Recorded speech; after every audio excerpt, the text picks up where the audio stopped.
Let me tell you something today. You were not born to stay low. You were not designed to crawl through life in despair, in mediocrity, in fear. You were formed in greatness, shaped by purpose, and destined for higher ground.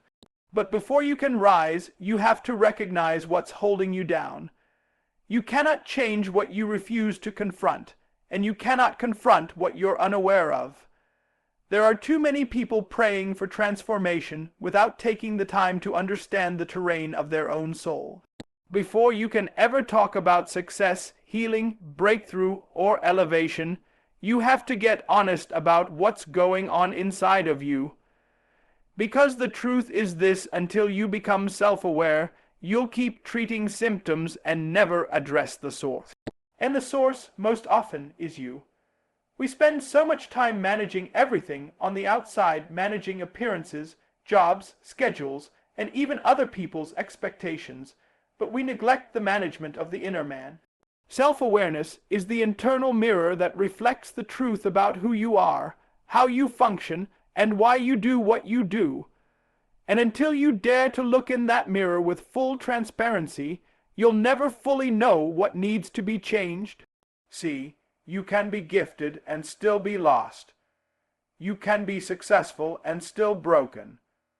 You can have a full schedule and an empty soul. And the reason many people stay stuck isn't because they lack potential, it's because they lack awareness. They don't know how their past is still influencing their present. They don't recognize the cycles they keep repeating. They don't understand the emotions they keep suppressing. So they keep blaming the devil, blaming people, blaming God, but they never turn inward and ask, what am I doing to contribute to where I am? Until you examine your thoughts, your triggers, your beliefs, your wounds, you will never be free. Self-awareness is a spiritual discipline. It requires silence. It requires solitude.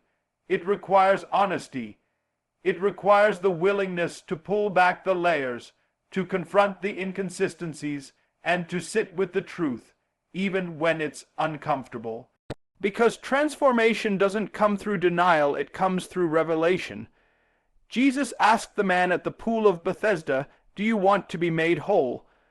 Now think about that. Why would Jesus ask such a question to a man who had been sick for 38 years?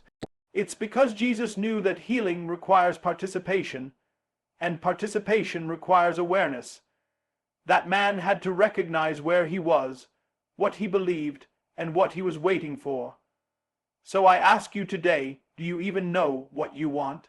Do you know why you haven't moved? Do you know what you're still waiting for? Many people are trapped in cycles they don't understand. They repeat behaviors that contradict their goals, and they self-sabotage because they've never stopped long enough to ask, why am I like this? Why do I fear intimacy? Why do I procrastinate when opportunity knocks? Why do I isolate when I'm hurt? Until you know your own patterns, you will live as a prisoner to them, and the devil doesn't have to do much when your habits are already working against you. Let me tell you something, your freedom is in your awareness. Your growth is in your ability to observe yourself without judgment, to ask hard questions, and to allow God to reveal what's been hidden in the crevices of your soul. Some of you are still reacting from childhood wounds, still operating out of fear masked as ambition, still performing for approval because you haven't healed the places where you felt invisible. And none of that changes by accident. It changes when you begin to say, "Search me, O God, and know my heart. Try me and know my anxious thoughts." Self-awareness isn't about beating yourself up. It's about waking yourself up.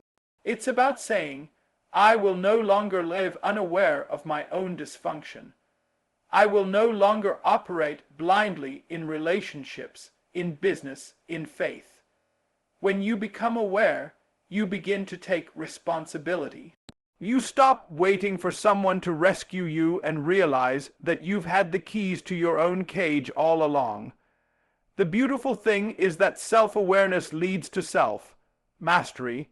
The more you understand yourself, the more power you have over your responses. You stop reacting impulsively and start responding intentionally. You stop being led by emotions and start being led by purpose. You stop living by accident and start living by design. Some of you don't need more money, you need more awareness of your spending habits. Some of you don't need another relationship, you need awareness of why you choose emotionally unavailable people. Some of you don't need another platform, you need to become aware of the pride that's hiding in your heart. Because awareness precedes correction, and correction precedes promotion. God wants to elevate you, but He can't promote a version of you that you refuse to meet. You're praying for doors to open, but the character you need to sustain those doors is developed in the process of awareness.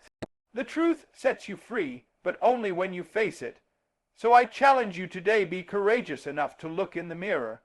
Be bold enough to ask yourself the hard questions. Be humble enough to listen to the answers. Because the journey to a higher life begins the moment you become aware of the one you're already living.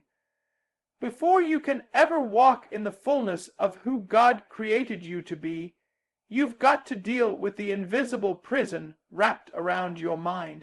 Because the most powerful chains are not made of iron or steel, they're made of thought. They're forged in the fires of trauma, failure, rejection, and fear. You can look free and still be bound. You can quote scripture and still be stuck. Because as long as you believe small, you will live small. You don't need a new season, you need a new mindset. Let me teach you something. Your life is always moving in the direction of your dominant thoughts. You are not just what you say, you are what you believe. And the tragedy for too many people is that they've allowed false beliefs to take root and grow so deep, they can't tell the difference between truth and trauma. They've internalized lies like, I'm not enough, nothing ever works for me, people always leave, I'm too broken, I missed my chance, I don't have what it takes. And those lies have become strongholds, not just thoughts, but fortresses in the mind that dictate how they move, how they speak, how they dream, how they love, and how they respond to opportunity.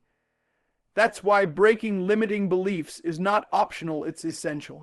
Because as long as you carry them, you will sabotage every blessing sent to deliver you. You'll pray for a new level, but still operate with an old mindset. You'll pray for love, but run from vulnerability. You'll pray for opportunity, but stay paralyzed by self-doubt. And it's not because God didn't open the door, it's because your belief system was still chained to the last rejection. You have to understand that your brain is wired to protect you, not to elevate you. And when something painful happens, a loss, a betrayal, a disappointment, your mind creates a narrative to keep you safe. That narrative says, don't try again, don't trust again, don't dream too big, stay small, it's safer. And if you don't confront that narrative, it will become your normal. But what's normal for you may be toxic to your destiny. Some of you have normalized dysfunction. You've called it just the way I am, when really it's just the way you cope. But let me tell you something, God didn't call you to cope. He called you to conquer. He didn't call you to adapt to chains. He called you to break them. But chains don't break by accident. They break when you rise up and say, no more. You've got to catch those thoughts. You've got to take them captive. You've got to talk back to every lie that says you can't and remind it who your God is. I can do all things through Christ who strengthens me. That's not just a verse, that's your war cry. See, your destiny is too great to be held hostage by old beliefs. The business you were meant to build, the lives you were meant to impact, the legacy you were meant to leave, all of it depends on you renewing your mind. Because transformation is not about location, it's about revelation. You can move to a new city, join a new church, change your wardrobe, and still carry the same broken beliefs. The shift happens when your thinking changes. That's why Romans 12:2 says, be transformed by the renewing of your mind. That word renewing means it's a process, daily, deliberate, intentional. So how do you break the chains? You start by identifying them. You start by asking yourself, what thoughts do I keep rehearsing that limit me?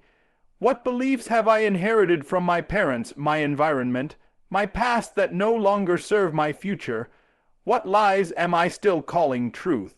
Because until you can name the chain, you'll never be free from it. Next, you replace it. You don't just remove toxic thoughts, you plant truth in their place. You speak life even when you feel fear. You declare what God says about you even when your emotions say the opposite. You get in the Word and let the Word get in you, because God's truth is the sledgehammer that breaks the chains. His promises are not suggestions, they are your inheritance. You don't have to stay stuck. You don't have to settle. You don't have to shrink. The power to rise is already in you, it's just waiting on your agreement. You must also surround yourself with people who speak to your elevation, not your limitation. Some of you are chained because you're constantly surrounded by voices that echo your doubts. Get around people who remind you of your potential, who challenge your excuses, who refuse to let you play small. Because iron sharpens iron, and sometimes the key to your freedom is in the voice of someone bold enough to confront your chains. So today, I declare over you the chains are breaking. The lies are losing their grip. The cycle is ending with you. You will not live another day beneath your calling. You will not surrender to fear. You will not bow to doubt. You are rising with power, rising with clarity, rising with boldness. Not because everything has changed around you, but because everything is changing within you. And once your mind is free, your life will follow. There will come a point in your journey when motivation won't be enough. When excitement fades, when the goosebumps from the sermon are gone, when the applause dies down and the crowd goes home, and it's in that place, in that valley of silence, where destiny is either built or broken. Not by how you feel, but by what you do. Because elevation requires consistency, and consistency demands discipline. Emotion might get you started, but only discipline will get you finished. You have to understand your feelings are real, but they're not always reliable. They are indicators, not dictators, and if you let emotion govern your decision making, you will live a life of reaction rather than purpose. 1 minute you're on fire, the next minute you're cold. One day you're committed, the next day you're distracted. But the path to break through isn't paved with feelings, it's paved with faith-driven actions. Let me teach this plainly: growth happens when you choose obedience even when your emotions resist. Your flesh wants comfort, but your calling demands sacrifice. Your body wants rest, but your vision requires labor. Your heart may want to hold onto what's familiar, but your purpose is calling you into unfamiliar places. And this tug-of war between emotion and obedience is where champions are born. We have raised a generation that chases how it feels instead of what it means. But destiny doesn't come with emotional validation. You don't get a sign every time you're doing the right thing. Sometimes you will obey and still feel uncertain. Sometimes you will serve and feel unseen. Sometimes you will love and not be loved back. But hear me, your discipline has to be greater than your discouragement. If you want to build something that lasts, a marriage, a business, a legacy, you've got to learn how to keep showing up when it's not easy, when it's not exciting, when nobody is cheering you on. David didn't feel like fighting Goliath, but he did it anyway. Jesus didn't feel like carrying the cross, but he did it anyway. Paul didn't feel like preaching in chains, but he did it anyway. Because obedience is not about comfort, it's about commitment. And some of you are delaying your breakthrough, not because God isn't ready to bless you, but because you keep quitting when it gets hard. Discipline is the decision to do what must be done, even when you don't feel like doing it. It's waking up early to pray when sleep is more appealing. It's saying no to distractions so you can say yes to your destiny. It's refusing to let your emotions drive the car they can ride, but they don't get to steer. Because every time you give in to your emotions, you surrender a piece of your future. Let me break it down further. Emotions are temporary, but consequences are permanent. You might feel like quitting school today, but what will that decision cost you 5 years from now? You might feel like giving up on your dream today, but what will your life look like if you stop showing up? You might feel like walking away from your marriage, your health, your business, but what will it look like when you realize you forfeited something valuable for something momentary? Discipline sees the long game. It looks past the pain and focuses on the purpose. It looks past the pressure and sees the promise. And yes, it hurts. Yes, it's uncomfortable. Yes, it requires sacrifice. But you can either suffer the pain of discipline or suffer the pain of regret, and one of them lasts a lot longer than the other. That's why you've got to develop spiritual muscle, not just emotional hype, not just temporary excitement, real God-fearing vision holding soul, deep discipline, the kind of discipline that says, I'll do it tired, I'll do it overlooked, I'll do it afraid, I'll do it without applause, because my purpose is not a feeling, it's an assignment. Now let me speak to those of you who feel like giving up. You've been trying, you've been grinding, you've been faithful, but you're tired. The results aren't matching the effort, and you're tempted to walk away. Let me tell you something, you're not failing, you're forming. God is building something in you through this process. He's teaching you how to persevere. He's training your hands for battle. He's digging a foundation so deep that when the blessing comes, it won't break you. Don't curse the process that's making you stronger. Don't despise the discipline that's shaping your character. Every time you deny your flesh, you strengthen your spirit. Every time you say no to laziness and yes to purpose, you become more aligned with your destiny. And the beautiful thing about discipline is that it multiplies. One small act of obedience today makes the next one easier. One decision to stay focused today creates momentum for tomorrow. You don't have to be perfect, but you do have to be consistent. So today, I challenge you, lead your life with discipline, not emotion. Let your spirit drive your steps, not your feelings. Let your calling speak louder than your comfort. Because at the end of the day, the crown doesn't go to the most excited, it goes to the most committed. You were never meant to rise alone. You were not designed to walk this journey in isolation. From the beginning of creation, God said, "It is not good for man to be alone." And yet many of us are trying to carry the weight of purpose with no one to help us lift it. But here's the truth, who you walk with determines where you arrive. You cannot fly with anchors tied to your ankles. You cannot build with people who were never meant to be part of the foundation. You cannot go higher if your circle is filled with folks who are satisfied living low. The people around you either fuel your future or feed your fears. They either build you up or break you down. There are no neutral voices in your life. Every connection is either helping you elevate or causing you to decline. That's why you've got to be discerning about your circle. Everybody who claps for you is not committed to you. Everybody who walks with you is not aligned with you. Some people are only present for your potential, not your process. And when the process gets hard, they disappear. Let me teach you this. Escalators and elevators may sound similar, but they function very differently. An escalator moves you slowly, gradually, and it can take you up or down depending on the direction it's set. But you don't control it, it moves on its own. You can stand still and still be going somewhere even if it's the wrong way.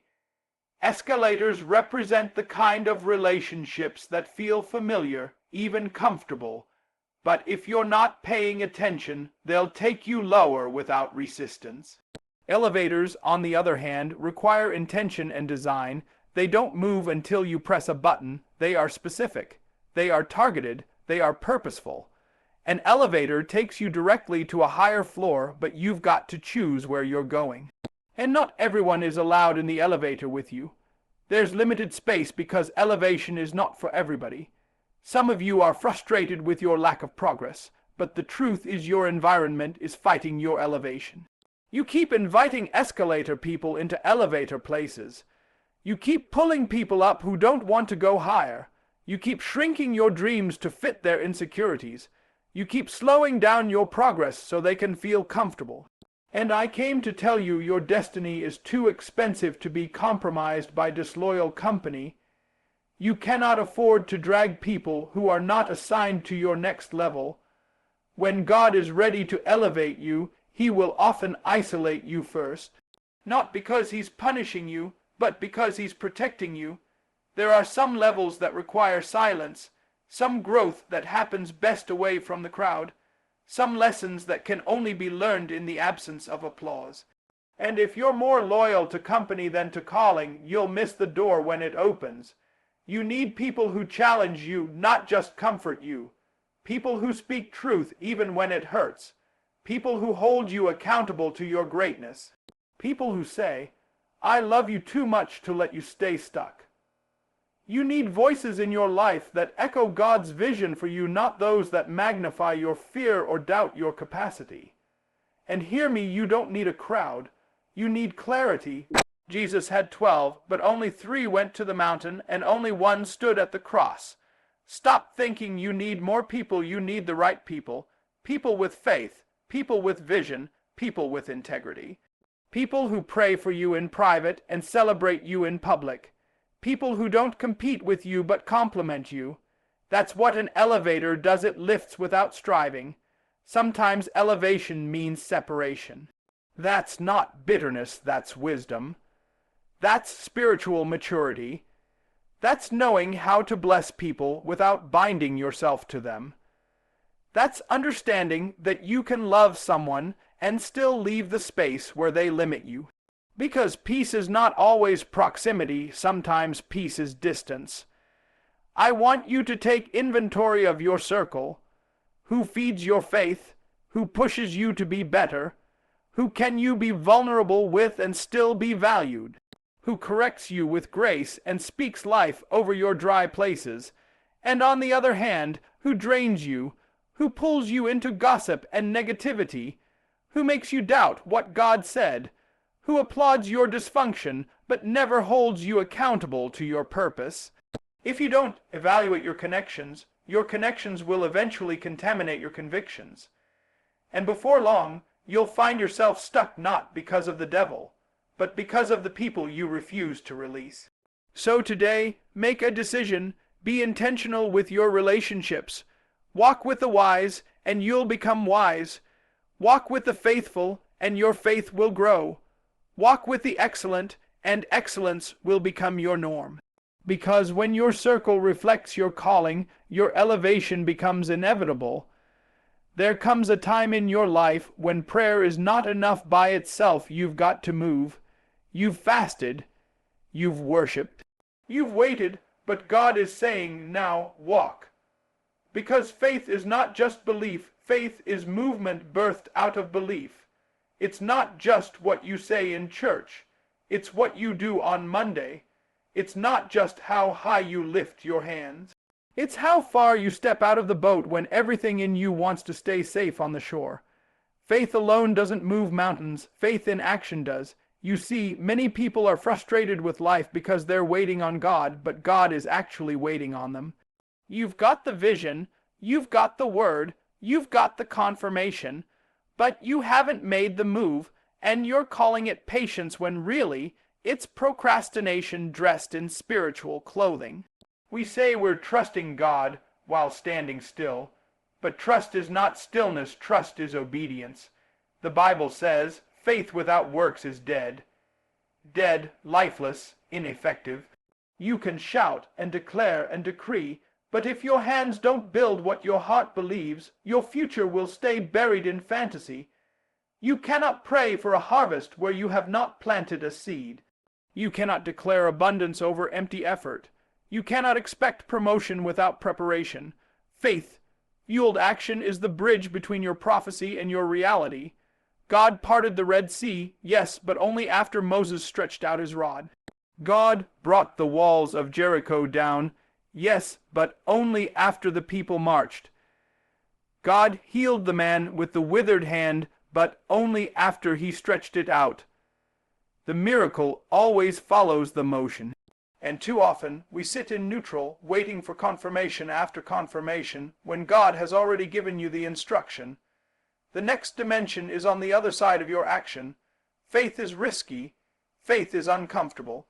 Faith often makes no logical sense, but faith doesn't operate in logic. Faith operates in trust.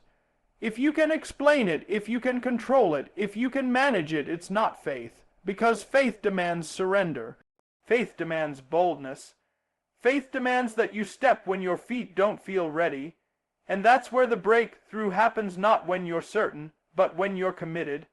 So many are asking God to open doors, but God is saying, I gave you the key, now turn it. The business you want to build, you have the vision, start. The healing you're praying for, take the first step, forgive, change your habits, speak life.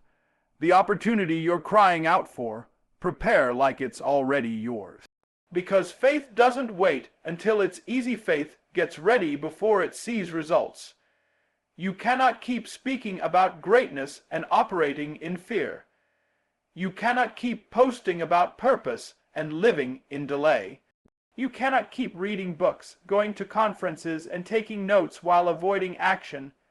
There must be a moment when what's in your spirit begins to shape what's in your schedule, when your convictions inform your calendar, when your declarations fuel your decisions. Some of you are one obedient step away from your next level. One brave phone call, one bold application, one deep conversation, one moment of courage. But because you're waiting to feel ready, you're forfeiting what's already been prepared. The enemy doesn't have to stop you when hesitation already has. He doesn't have to destroy you when delay keeps you passive. He doesn't have to shut the door. Your inactivity already does that for him. I need you to understand this. Your faith is your weapon, but your action is your aim. Faith loads the gun, but action pulls the trigger. You can carry all the power in the world, but if you never release it, nothing moves.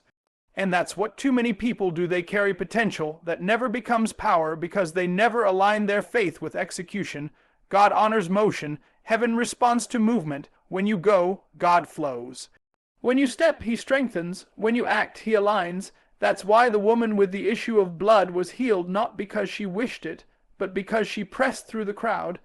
That's why Peter walked on water, not because he was special, but because he stepped out of the boat. And if you want to experience the miraculous in your life, you've got to move even when the outcome isn't guaranteed. Breakthroughs don't belong to the passive. They belong to the persistent. They belong to the bold. They belong to those who decide, I'm not going to live beneath my promise one more day. You've heard the word. You've cried the tears. Now it's time to walk the path. Heaven is waiting on your yes, not just in your heart, but in your hands, your habits, your hustle. So rise up. Write the book. Launch the ministry. Change the habit. Make the call. Start the process. Move your feet in the direction of your faith. Because God doesn't bless idle belief, he blesses faithful movement. Now, hear me. Everything you've heard today is not just inspiration, it's instruction. You don't need another year, another sign, another person to validate what God already whispered in your spirit. It's time to uplift your life. Uplift your thinking by becoming self-aware. Because when you understand who you are and what you carry, you no longer settle for places that insult your purpose. Break the chains of limiting beliefs, because the greatest battle is not around you, it's within you. Your mind must be renewed if your life is going to be transformed. Choose discipline over emotion.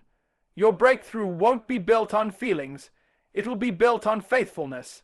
Anybody can start, but only the disciplined finish. Get up when it's hard. Stay consistent when it's dry. Obey even when it hurts. Check your circle. Who's around you matters more than you think. Surround yourself with elevators, not escalators. Get around people who sharpen you, challenge you, believe in the version of you that you're still becoming. Stop entertaining the weight of voices that were never assigned to your destiny, and then move. Don't just believe, build. Don't just pray, act. Don't just dream, do. Because faith, fueled action, is what shifts the atmosphere. You've cried long enough. You've delayed long enough. Now is the time to get up, stand firm, and walk like it's already done.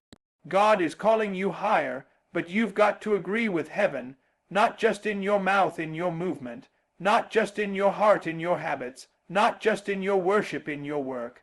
The door is already open, but you've got to walk through it. So I declare over you, this is your rising season. This is your breakout season. This is the season where you stop playing small, stop thinking low, stop settling beneath your calling, and you start living like the chosen vessel God created you to be. Get ready to uplift your life and never come back down.